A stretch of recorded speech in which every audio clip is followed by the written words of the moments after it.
Charlie Charlie గేమ్ని అంతకుముందు ఒక డివైనేషన్ గేమ్గా ఆడేవారు. అప్పట్లో దాని పేరు ద పెన్సిల్ గేమ్. ఇది ఒక స్పానిష్ గేమ్ అనమాట.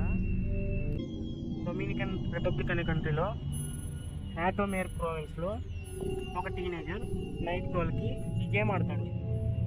అప్పట్లో ఇది బాగా ఫేమస్ కాబట్టి వీడియో తీస్తూ గేమ్ ఆడతాడు. ఆ గేమ్ ఆడేటప్పుడు తన ఫ్రెండ్ చార్లీ పీడిస్తున్నట్టు తనకు అనిపిస్తుంది. అలా పదే పదే అనిపించేసరికి Charlie Charlie are you there అని అడుగుతాడు. అప్పుడు ఆ పెన్సిల్ వైపు తిరుగుతుంది. టైం ఎక్కేసి వీడియో ఆపేసి పొద్దున లేచి వీడియో చూసేసరికి ఇది బాగుందని ట్విట్టర్లో పెడతాడు.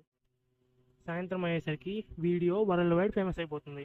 అప్పటి నుండి అందరూ దీన్ని చార్లీ చార్లీ గేమ్ అని పిలవడం మొదలు